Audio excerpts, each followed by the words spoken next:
Hey, welcome back, everybody. It's time once again for another episode of Health Talks with Dr. Trinh. The one show, the only show that goes where others won't. Into the topics of the day.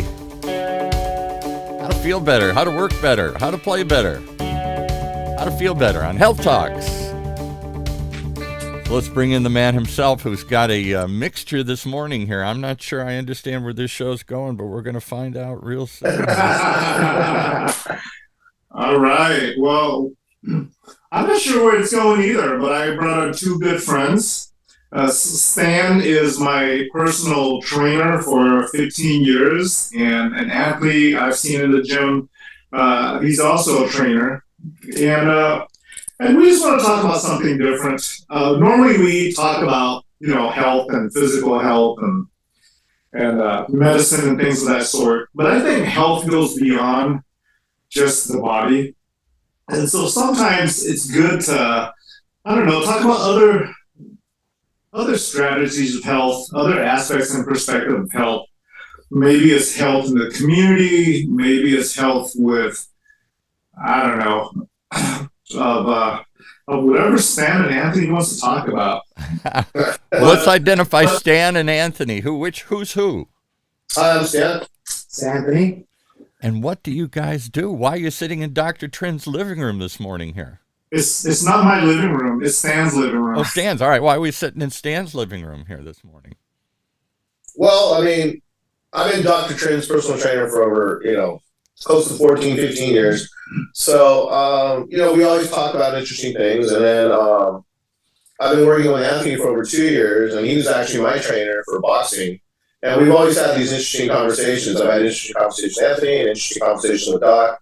And I think Doc just floated an idea about coming on to one of his podcasts sometime. So talk to Anthony, and, he's also an aspiring stand-up comedian. I don't know about aspiring, but yeah. I'm going to hit the open mic circuit one of these days. So yeah.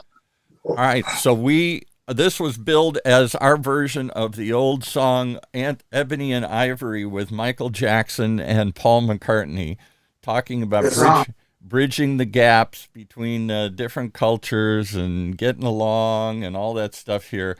This is a mixture this morning here. What you actually kiddingly called it? What?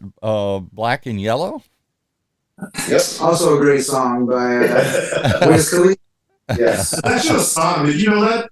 I didn't know that was a song. I didn't know. It's a song called Black and Yellow. Yeah. It's by Wiz Khalifa. So Yeah. So the key, it's like a piano. There are black keys and white keys on the piano. There are multiple colors that make up a tapestry here. Orange County. I don't know if you really want to go there, but Orange County. I mean, I'm the face of what once was Leave It to Beaverland here. Every face on television looked like me here. Everybody. There were groups that were on the fringes, and are now front and center. We have mixed more than I have ever seen in my life, and nowhere more than in Orange County, where there is no majority anymore. There are majority minorities. There is still a large white population, but that's not the dominant only population. There's every color under the rainbow now here in Orange County. And I wonder if Orange County can show the world how it works. What do you guys think? Great intro. Yeah. Yeah. What do you think? I don't know how real you want to get this morning here, but I have to be sensitive because I'm the old white guy in the room here. I don't want to upset the apple cart again or whatever here, but I will tell you that I grew up in the Midwest. It is a land filled with fear of change that's seen massive changes already. People aren't as religious as they used to be. People aren't as, there isn't just sort of one dominant culture anymore here. It's this mixture of everything. And that scares the hell out of my friends and family and relatives all back there, which is why they vote the way they do and are terrified of everything that's coming and the change here. And I got on an elevator a couple of years ago, and I looked around the elevator. Now I'm in a business office, right? But once there were people just like my father there, old white guys in suits carrying a briefcase. That's all you would see in the elevator in a 20 years ago, 30 years ago, 50 years ago. I get on the elevator. I'm the only old white guy on the elevator. There are every color in the rainbow. There's two women wearing hijabs and speaking what sounds like Arabic to me. There's a young Hispanic woman. There's a young Asian couple that are speaking what sounds to me like Chinese or something. Then I all speak in English here. And I looked around, and there are a lot of women in the elevator too. And I thought, they're young, they're diverse, they're not all male. This is the fear of my friends and relatives back east. I took a picture, I described and had sent it back on Facebook. I said, is this what you guys are all afraid of? I think that's what they are all afraid of here. I don't know why they're afraid of it. I wasn't afraid. I didn't clutch my phone. I didn't race to get off the elevator. I like diversity. I like going things. Or I'll give you another example. Shortly after that, I went into a shopping center. My wife and I were just hungry, and I said, let's pull off the freeway. Let's get anything we can find. And we didn't just find McDonald's. We found a Turkish restaurant, a Portuguese restaurant, a African-American restaurant. I saw like the whole world's food in just a shopping center in Tustin somewhere here. And I thought, that's the good side of this stuff here. I don't know what is so frightening. So is it just change, or is it mixing? What do you think? I think it's definitely change of different thoughts, because we're under a rule or ideology of just one mind, and then now you start putting in a mixture of multiple minds, and that scares the hierarchy, but you nailed on something that I was going to bring up is the food perspective. Mm-hmm. And it's like, for instance, the Long Beach hangar, you walk inside and they have a merry-go-round of different cultures of food. Right. And I think that's awesome. Before, it's like just showing up and it's just cheeseburgers and fries or hot dogs. That's pretty much what considered American food. But that was Midwest where I grew up. Yeah, that was all. Yeah. But American society is multiple people. His people helped build this society or this country, and definitely my people as well as yours. So we should all be able to sit down at the table and build it to be better, make America great again. There you go. So I think it's great now. I don't think we have to. I think it's people just when they say that they wish it would go back to Leave It to Beaver. It would go back to Opie and Andy and Mayberry, and everybody looks the same, and everybody, is one similar tribe. Here's my take on it. I'm going to get real philosophical for a moment, and then you guys can react to this, because I think this is a topic that impacts the health of our country and the health of us. And I'll get on my soapbox for 1 minute, and then you guys can react to this. I've said for some time, again, mostly to my friends and relatives back in the Midwest, who think I'm crazy, when they say, we white people, I say, whoa, who's we white people? When we, the Irish white people, came over in the 1840s, fleeing the famine that killed 1 million people out of 3 million people in Ireland, we weren't welcome because we were Irish, and most of the country was English, and the English and the Irish have been fighting each other for 1,000 years. We're Catholic and they're Protestant, and that was a weird religion, and we worship the Pope or something here. So and signs were all over the place. You can look it up. The Irish were discriminated against, no jobs. They were only given the bottom level jobs. Nobody wanted them. You couldn't be a president of the United States if you're an Irish Catholic till John F. Kennedy came along in the 1960s, and that was shocking. So I grew up in a world, we all weren't one group. We all fought with each other for centuries. There wasn't one white race, one white group.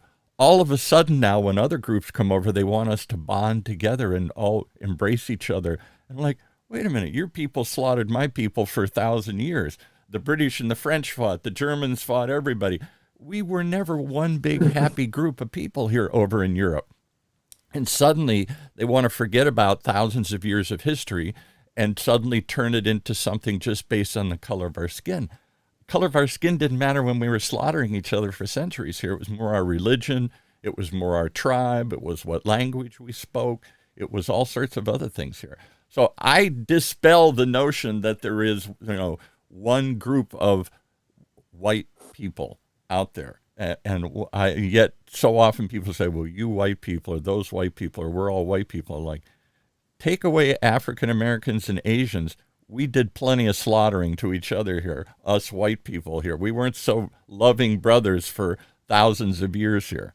What do you think about all that? And then I got one more point I'll make here. Well, I think that part is perspective. I think it's tribal worldwide. I mean, Yeah. you can go anywhere, any continent, any country, and you got groups fighting amongst themselves for just, power and supremacy. So, I mean, I think it really matters.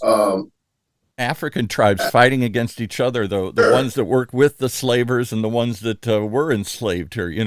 The white traders didn't go into Africa and round up all these people. They bought them from other tribes who had captured them here. Well, I mean, definitely nailed it. Because backing up on what you said about this one white group, I agree with you. That's weird because, like you said, you got Germans, you got Irish, you got English, And we fought. Jewish. As a black person, I see a Jew person that look like a white person with a curl. So I didn't really get it. I grew up in Compton, so in the '80s. I'm born in '82, so it was all black back then. Right. So I had to travel out of the city to actually see a white face. And then when I got into Huntington Beach, I don't think I ever met a Jewish person. So when someone brings a white person, say, they have a issue with a Jewish person, I'm like, that's another white dude. Like, Yeah. I thought you guys were all cool. Like, what's the difference here? So to piggyback on what Stan was saying, is very tribal because, as speaking for him as a yellow, then you got, what is yellow? Chinese, Japanese, Korean, and then within there, then you get the darker Asians, Yep. Cambodian, Thai, Vietnamese, and then now we can go into a different thing of between is colorism on top of racism. Right. So there's racism first, and then within there now, who's the darker and who's the lightest within those groups. Right. So it's a very tricky situation. So Yeah. I'll give you two other perspectives here. So I agree with everything you're saying. And I think that we instantly want to lump people into big categories. And then we want to set these categories against each other here. All white people, all black people, all Asian people here, all yellow people if for today's show here. And yet, all of those groups have fought with each other within themselves, and there's racial hierarchies within the group, who's darker, who's lighter, who I like those people, but I don't like these people. I think that's a false assumption that we're just three groups and we're all one happy family within each of those groups here. I don't think that's a reality here. But I think we've created this false narrative. The other thing that strikes me, because I always tell people that we get in this battle with immigrants, and my late father hated immigrants. Oh my God, everything he'd rail against Hispanic immigrants and Mexican immigrants and everything. And yet, my only daughter, his only grandchild, is a girl we adopted from Mexico. So I'd go off and I'd start saying, what is he? And my dad was raised by his grandmother when his mother was killed, and she was from Poland and didn't speak English. She lived in a Polish ghetto in Detroit where everything was in Polish, the food was Polish, the newspaper, the radio, the mass was in Polish, everything was in Polish. And she lived in this country for 70 years. She never spoke a word of English. She raised in that sort of, ethnic ghetto kind of environment where you only lived in your own little world there. It was a very poor neighborhood. So my dad would rail and he'd say, I hate Mexicans, I hate immigrants. And I'd say, what is it you don't like about them? They don't speak English. I said, like your grandmother for 70 years. Well, that's different. That's different. No, it's not. Well, so you don't like all Mexicans, so you don't like your only granddaughter. Oh, not her. I'm not talking about her. She's different here. So, when we get one-on-one, everything changes. Mm-hmm. I hate all of those people. Well, not him, not Stan and Anthony. I like them. They're okay. But all those people, I don't like them. But Stan, I know Stan. Anthony, I know Anthony's a great guy. But all these other people, why is it we're so quick to categorize people into groups and ignore that we all know people, probably in Orange County now, who we don't just live in one little tribal world anymore like Compton or like I grew up, where all we see is people just like us. Right. Why do Well, we? I think as a whole, as a country, I think we're all kind of raised on stereotypes, whether it was from entertainment or something passed along by our parents. I think we all have different perceptions on excuse me, other cultures, which were shaped by how we were raised and what we see on TV or what we hear. I'm Irish, over so the immediately radio. everybody thinks I'm drunk all the time here because I'm Irish. Yeah. Now I'll have a few drinks now and then, but this morning I'm not drunk. So there you go.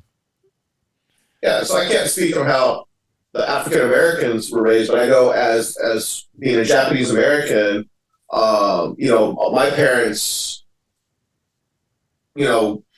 obviously use certain stereotypes, and that's kind of how I was learning growing up. And only later, as I grew up to be an adult, realized, wow, how wrong they were. So that's how I know some of that is taught, and realize that, when it comes to people, when what you were saying earlier about the one-on-one thing, that's when everything gets kind of quashed. Like I view Anthony as Anthony. I don't go, hey, it's Anthony the black trainer, or Anthony that guy. It's Anthony, he's my friend. I never look at his skin color. It's because it's gotten personal. And I think that's what we have to overcome as a society. What do you think, Anthony? I'm trying to go towards a more idealistic world, I guess, because we all want to drop into these stereotypes and these groups and these tribal stereotypes and images of each other. And yet, when we know each other one-on-one, those often break down. But you just got to go off the history, though, and how America was built. And then we didn't assimilate. You had to have your pocket. So, the Irish group or gang was on that corner, and that's your Italian side on that corner, and that's your black ghetto or whatever. So we never saw ourselves as one whole in this country, particularly. So it still flows that way today. And then I think as a whole, as a white people, or what was once an all white country, they see the numbers dwindling. Right. So now they have to recruit anybody that looks white. Yeah, exactly. No matter what. Even the old Irish, we'll bring them in again here. We hated them for 200 years. We all cool now. Irish, Italian, whatever. But you white, I'm white.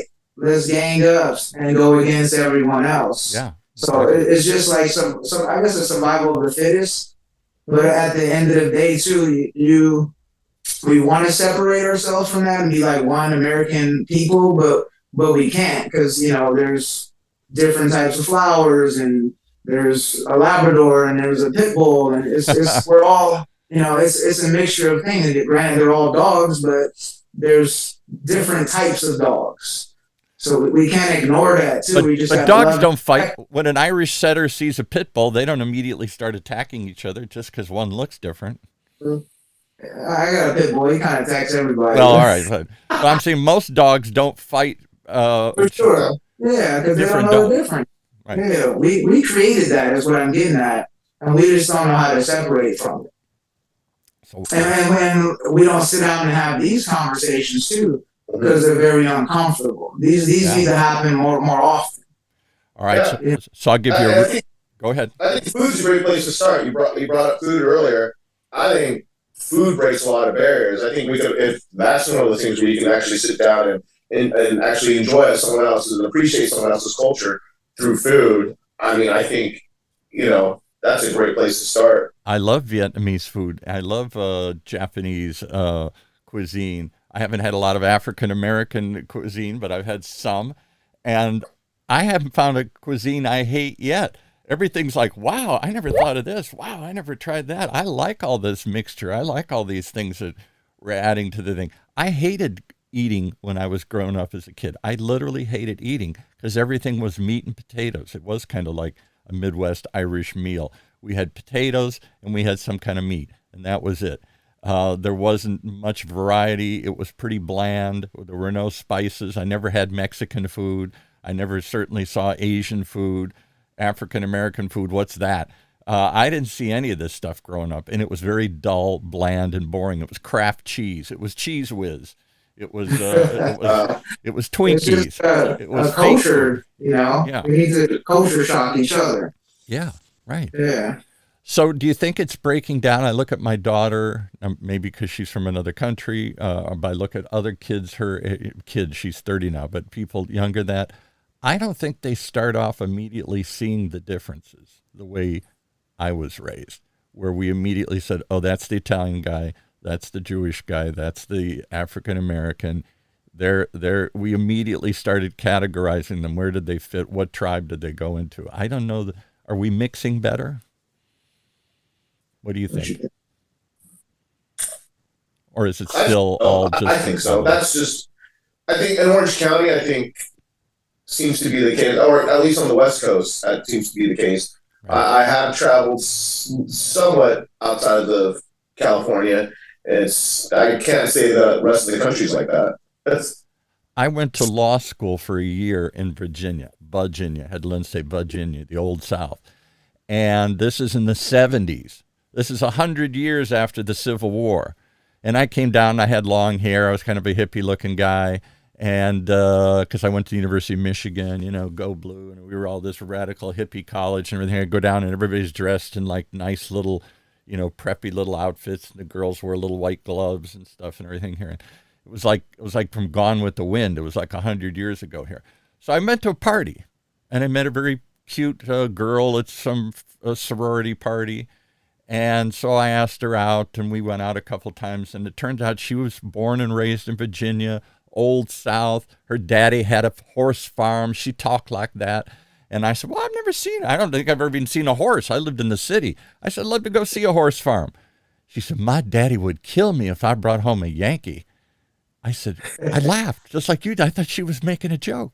She was dead serious. And I thought, oh my God, outside the law school was a statue to the brave lads who died fighting the blue invaders. And I thought, I'm the blue invader. I literally came from Michigan, go blue. And I felt so weird. We're all white.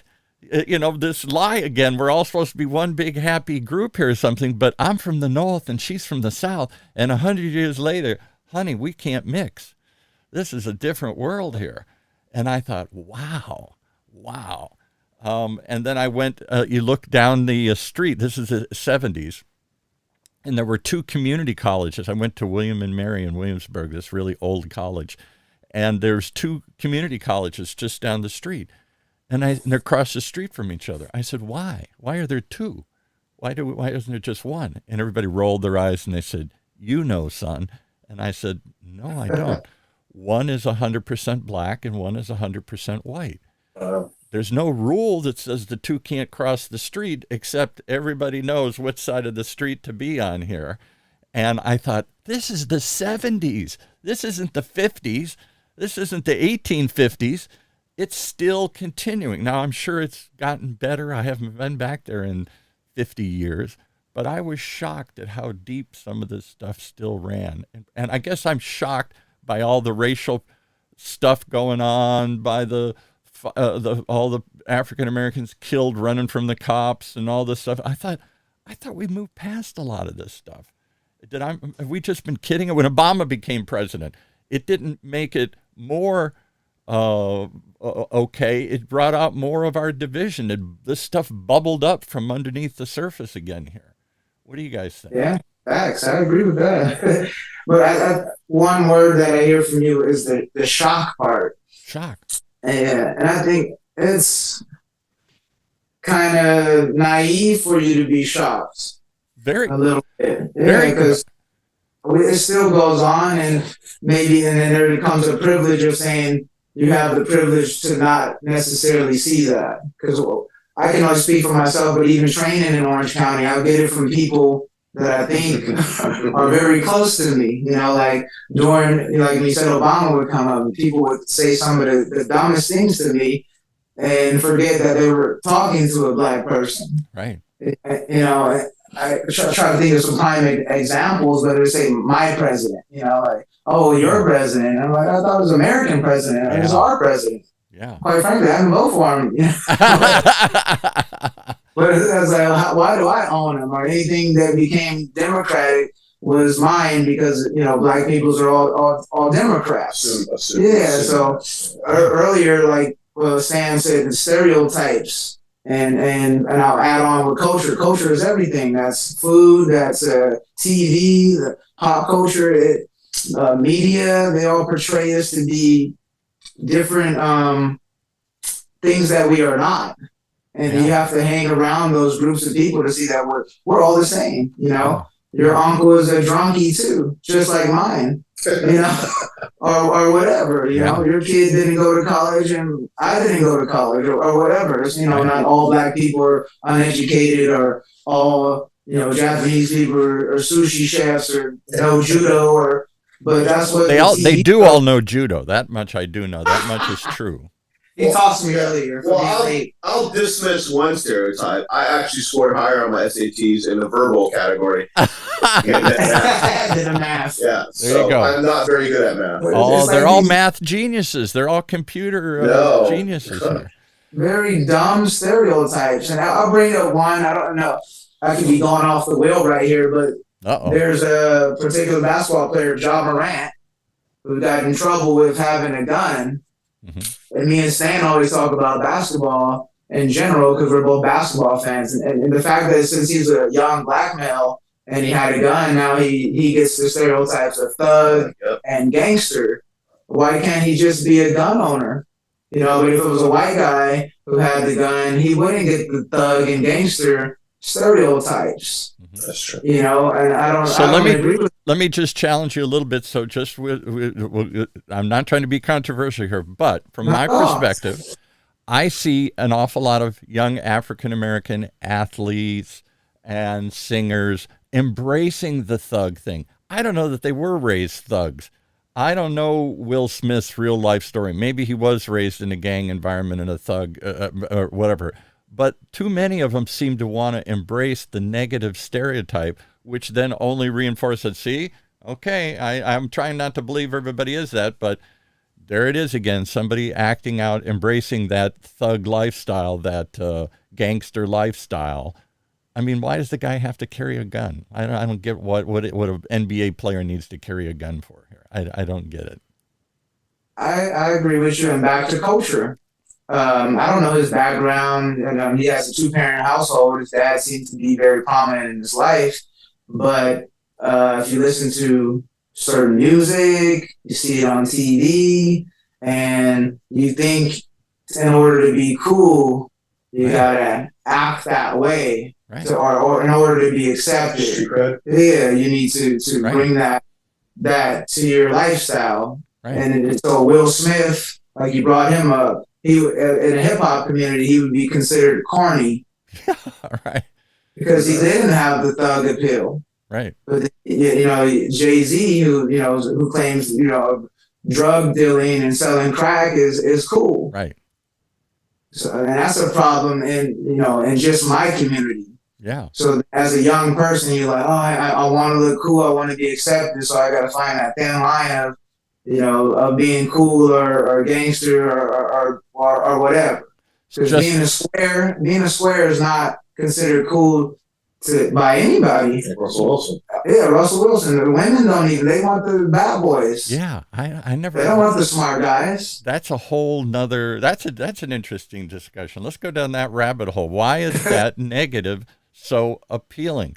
Why? There once was a time when I was a kid where every athlete had to be, he was on the box of Wheaties. He never swore. No matter what he really was like in real life, he had to put on this image like of Captain America. He was just the straight shooter. This always shook the hand of the opponent. Never bragged. Never demonstrated. Just very humble. Thank you, and he'd tip his hat. And it was always supposed to be very. He was conscious of being a role model to kids. He or she, and I can think of lots of examples like that of athletes that grew up. Bart Starr, when I was a kid, playing for the original Packers who won the first 2 Super Bowls. Sure. I mean, he was just Mr. Bland, Mr. All-America, never said anything controversial, never did anything controversial. I don't know what he was like in his real life. He might have been beating his wife every day or something. I don't know. I'm not. But I mean, he might have been doing anything. He might have been doing crack cocaine. But when he was on the stage, he presented an image. This team wanted to present that image. He wanted to present that image. The advertisers wanted that image. And we all wanted that image. We wanted to look up and say, wow, there is a great guy. Or there were actors. You know, Cary Grant was, every man's wanted to be like Cary Grant, or every woman wanted, and he was suave, he was sophisticated. In real life, he struggled. He didn't do relationships too well, but on screen, he was everybody's image of what the perfect man was supposed to be. We've now gone 180 degrees. Everybody's trash talking. Everybody is foul mouthed. Everybody is got to show their gangster thug appeal. Donald Trump in my world would have never been elected president because you didn't brag, you didn't bully, you didn't cheat, you didn't do all these things. And he's the embodiment to me, whether you like him or not, that brash, in your face, the Kardashians, I mean, a million athletes. Why have we turned to the dark side? Why is that so much more appealing than the force? What do you guys think? I think that's across the board. Everybody's embracing this bad boy world. Squeaky clean ain't real. It's not real. But people are flawed. I think people are flawed. I think we embrace flawed people. But is that I don't disagree. Squeaky clean ain't real. But being a bad boy, swaggering, doing it, that ain't real either. I don't know many people that can pull that act off all day long. You got to be nice once in a while. You got to be kind once in a while. You got to think of others once in a while. You can't just think about yourself. It isn't all just about money. You know, it isn't all about flash and greed is good and all that. I mean, that ain't real either. That's a comic book image too. Swaggering around, talking tough, waving your gun, threatening everybody. But I think that gets highlighted though. Back to John Morant, you know, we hear about the gun and then he was in a strip club and etc. And then I saw a meme on Twitter and it had him with his daughter and donations and stuff that he does and camps that he runs with his father during the summer. Nobody shows that because that's not sexy. Nobody wants to talk about that. When you watch the news, it's rape and murder and it's all the negative. We don't want to see pretty squeaky clean news either. Why you know, so where nowadays where parents are afraid to let their kid walk a mile from their house because they think they're going to get abducted. Exactly. But when Stan and I definitely, I know when you were kids, I would leave the house at 8 and ride my bike, and I'm gone all day. No pager, no nothing, and no phone. Nobody worried. Nobody went out looking where I was. Yeah. Exactly. Yeah, they didn't have a fear of me getting abducted and kidnapped and raped. But if you see it enough on news, and you got news in your pocket, you got social media, you got a phone, so it's going to highlight all the negatives. So we love it as people, all of us, whether we admit to it or not. We all stopped to watch the car crash on the side of the road here. And, exactly. Yeah. Right. Definitely. So it's all, we're all the problem. And but I think some squeaky clean images still do exist. I wouldn't say maybe squeaky clean, but give me I mean, Tom Hanks. Tom Hanks is kind of a squeaky clean image here, but anyway. I mean, the guy in the Wheaties box for what a good 20 years is now a woman. I mean, Bruce Jenner was considered. You just nailed it right there. Oh my God! We all thought this was the epitome of a manhood. He was handsome. He married beautiful women. He was a successful athlete. He was always presented this kind of squeaky clean image and everything here. And then he turns out that he's really always wanted to be a woman. Yeah. So, I mean, but Patrick Mahomes, I mean, I think he represents himself quite well. I think he comes across. He's not done yet. He's not done yet. Wait, he's gonna blow up. We'll find something, right? Kobe was that for a minute. Kobe was that for a bit, and then then he became kind of the. Then Denver, Colorado came in. So Derek Jeter did well. Yeah. I don't know. You know more about Derek Jeter. I thought Jeter held up pretty well, and then you got. And I know there's a lot of guys that don't like Tom Brady, but I thought he did pretty well. He LeBron. did. LeBron. Yeah. So again, there are people that really can work it, and I guess. That's my. I don't know the player's name you mentioned that get found with the gun in the strip club. But my question is, you're now an NBA player. Don't go to a strip club with a gun. I mean, I'm just also 23. yeah, but I mean, does he have to do? If you have a different responsibility, if you're on the world stage, you have to be aware that people are going to watch you and catch you. Then you can't be shocked when everybody, because they're looking for you to fall, they're looking for you to stumble, they're looking for the Yeah, but I bad think he's stuff. going to come back. I think he'll come back pretty sweetly. I think when you're 23 and somebody gives you millions upon millions of dollars and you've never had that kind of Right. money, I don't think you know what responsibility is. I'm sure. And I don't think you realize, I mean, I couldn't imagine having that kind of amount of money at 23. Even right now, I don't think I could imagine having that kind of money, knowing what to do with it. And But look at Anthony. He's got millions of dollars. He's pretty cool. He's just sitting there right there. It's true. Yeah, you know. He doesn't have a gun in his waistband. I don't know. You could check, but I don't know. He doesn't. You know, he's I mean, if I did, I wouldn't put it out on social media. Yeah, all right. That's really the issue. Right. If you're gonna do something, don't tell on yourself. Yeah, exactly. I'll tell you an interesting story. I started life in my professional life when I came to California, seeking my gold, seeking my fame and fortune, and I fell into the entertainment industry, and I worked as an entertainment publicist. And for about 5 years, I worked at a very high level with people like a lot of people you wouldn't remember anymore here, but Anthony Quinn, Jose Feliciano, Johnny Mathis, I know all those guys. big celebrities at the time in the 80s there, and people on TV and in movies and whatnot here. And I saw up close everything you're talking about, the temptation. The whole world adores you. They're throwing money at you. It's really hard to keep your head straight. But you have to have handlers around you and people telling you, don't be stupid. Don't blow this whole thing here. Don't say crazy shit. Don't do crazy shit, or it's all going to blow up and go away. And we know millions of examples of actors who suddenly started snorting it up their nose and suddenly the whole career disappeared and whatever here. So I saw that up close. But one of the interesting things is I used to work with the National Enquirer a lot. None of us like to admit it, but we all knew, had on speed dial the people for the National Enquirer, because when your celebrity got caught with a gun in a strip club with a midget and 3 ducks and 400 pounds of cocaine, you better be sure you're trying to get on the phone and try and bury that story and not get it out on the public press here. And the National Enquirer had a simple deal. We don't care what we put in. We'll put in the bad news or the good news, because they knew that either one sells.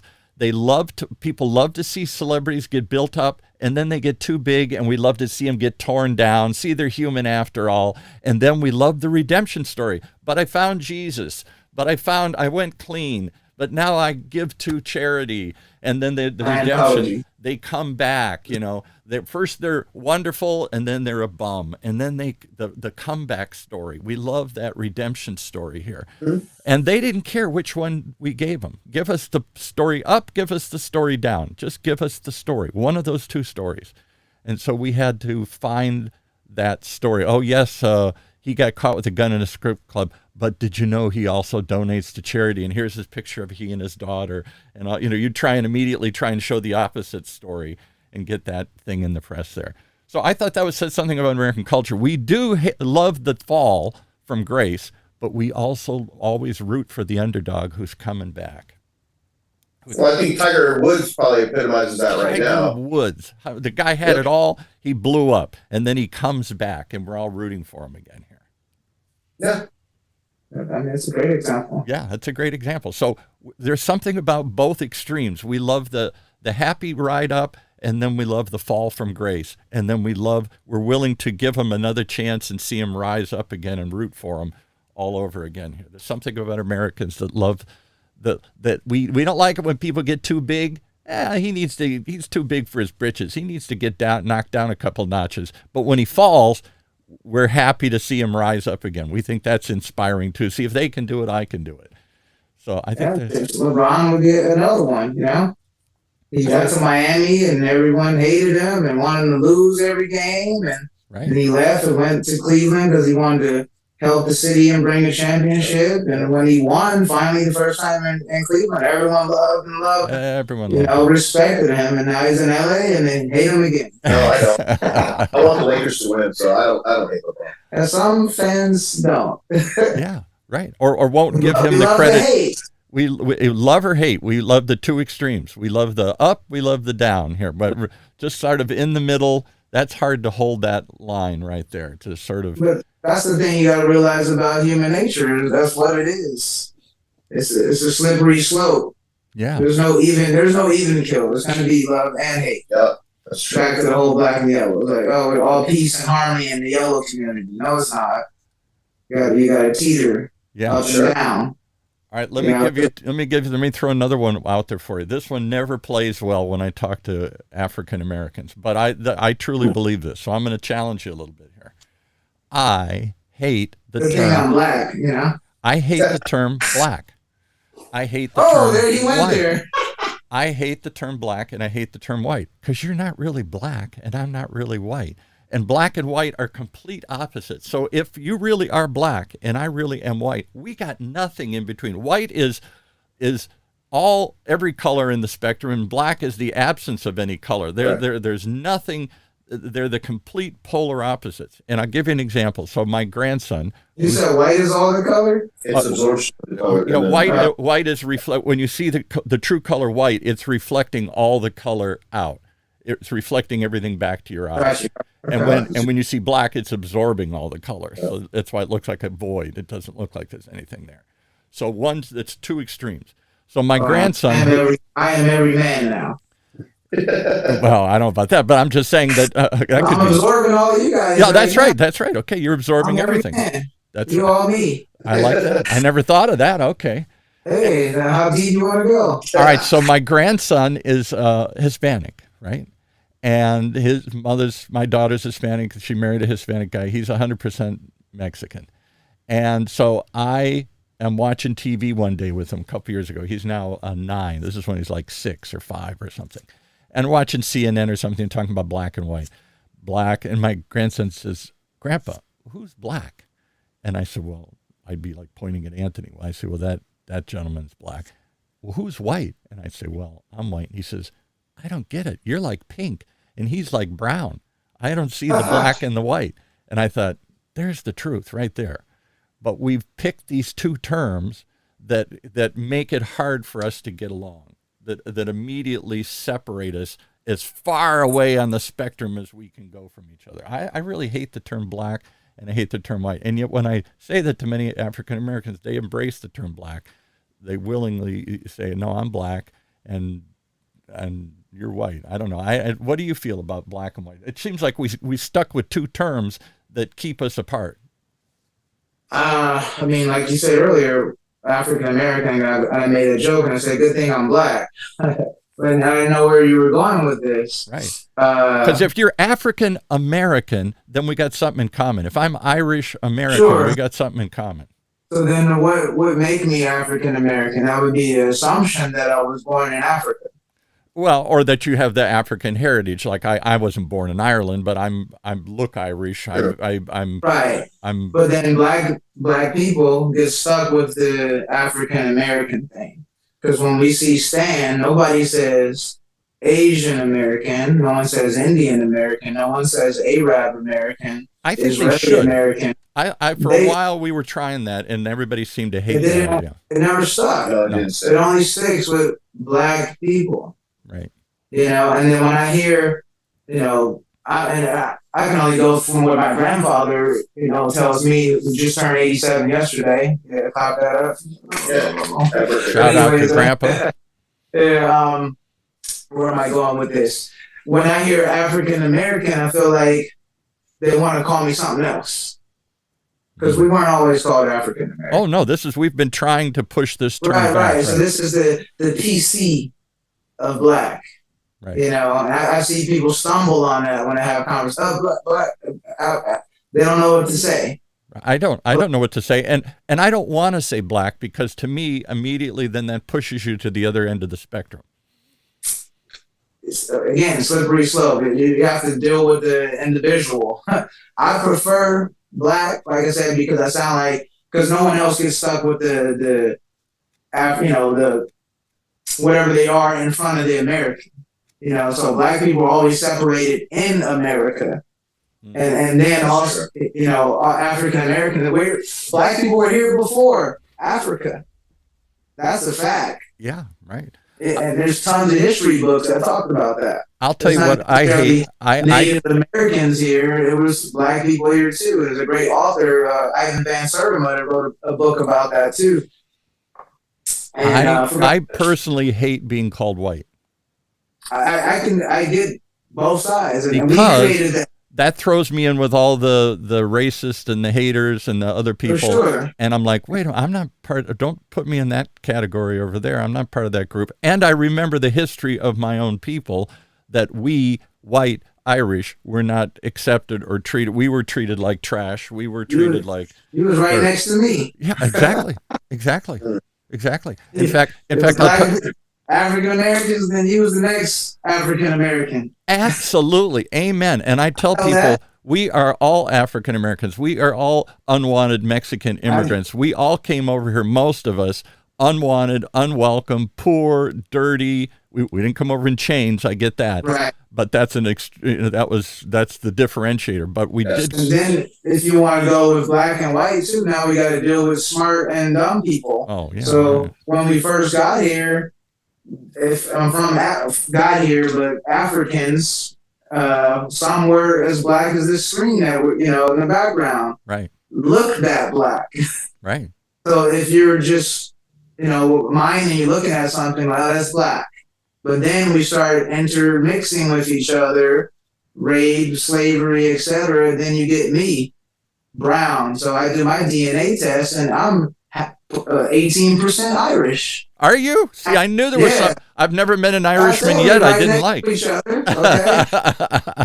Never met an Irishman yet I didn't like. Tier 1, surf tier 2, however you want to go down the spectrum. Yeah. But when you start mixing in these bloods, then the color changes. Mm-hmm. So we're not as dark as we used to be. But maybe if you do, make a joke, but Wesley Snipes is one of the darkest black people we've seen, right? Right. Don Cheadle.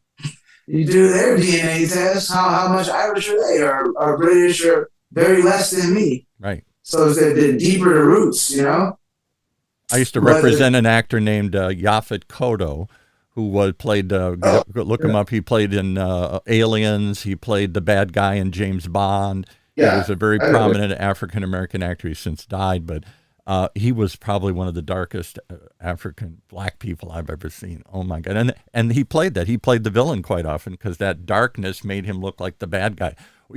Dark is supposed to be bad. Of course. White is pure.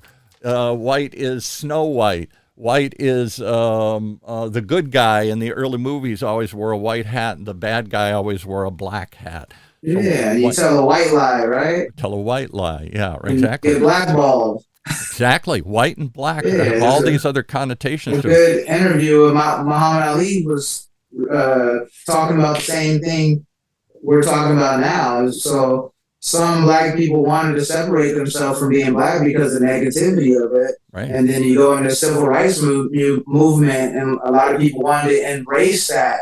They didn't want to be called African American. No. They wanted to be black and proud. The Black Panthers, right? Exactly. James Brown's greatest songs, he said Black Panther, Black Rights, Right. So we were taught to hate the color of our skin, whichever that brown, black. There's so many shades of black.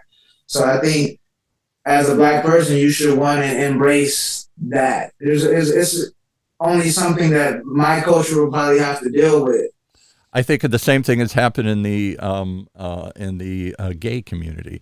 There was a time when queer was the worst word I could shout at somebody who was effeminate or who liked people of the same sex. There you go. You're a queer. And now they've embraced that, and that's part of there's a category. I am queer. I embrace that negative stereotype. I proudly wear that name here. I'm going to turn it from a bad thing into a good thing here. Right. You nailed it right there. So like I said, in the 1960s, natural hairstyles, black men weren't putting conchs and texturizer in their hair to straighten it. We loved our hair. We loved our big lips and everything like that. There's time they sell skin lightening products in beauty supply stores. You can go to Walmart and where all the black hair products is skin lightener. Michael Jackson. Yeah, exactly. I don't know what happened there. Oh my God. Did he have the? I don't know. You would have seen him spot at least. That's true. I mean, He you was look black at and the then he was just white. yeah, he was. You look at the We need to do a gradation. documentary on that because there's like a timeline when It is. and he just disappeared. He disappeared. And bad, right? Yeah, he just 'Cause he erased got the himself. bad, it was all bad. Yeah, right, exactly. He changed his skin tone, he changed Everything, his features yeah. and But I everything. mean, his you know hair. Sammy Sosa. You No. seen him recently? No, no. Yeah, he looks like you.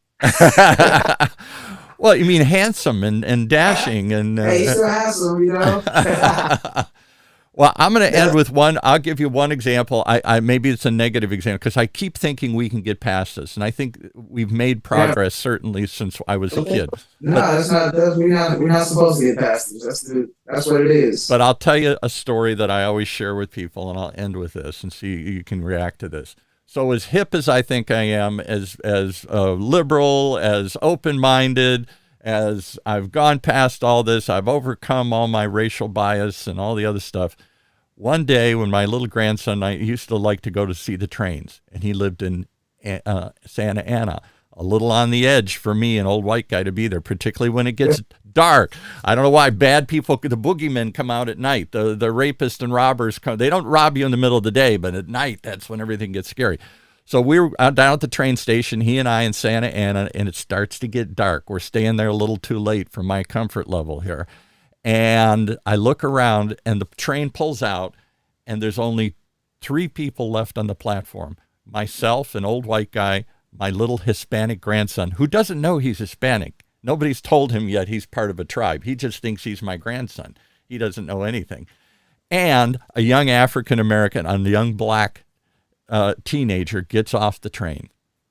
And I'm sorry you're going to laugh when I tell you this, but he has dreadlocks and he has baggy pants on. And immediately I see that, I get scared because I think this is a gang member here. I don't know why. That just makes it look that much scarier to me here.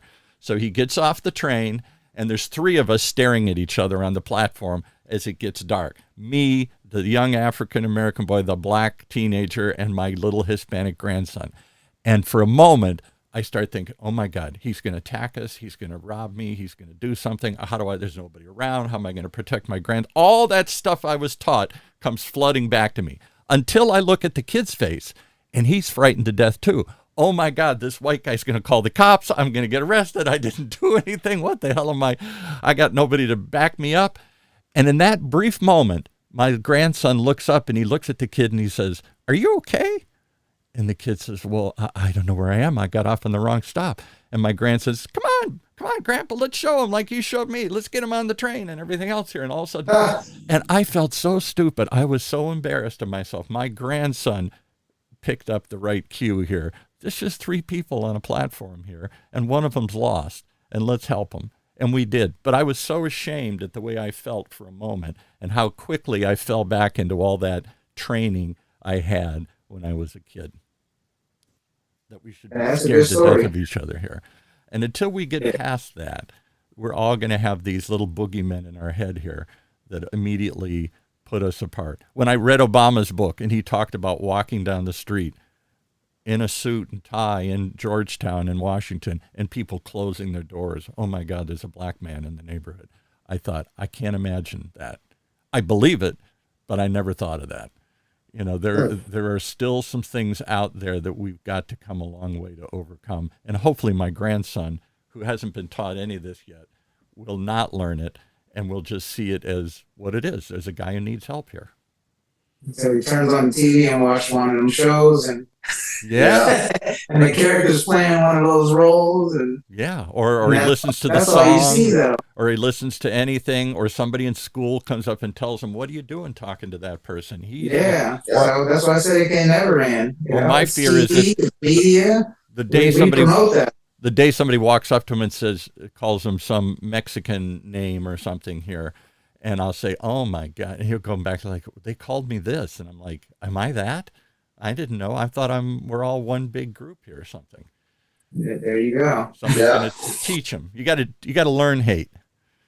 You got to learn fear. That's true. That's true.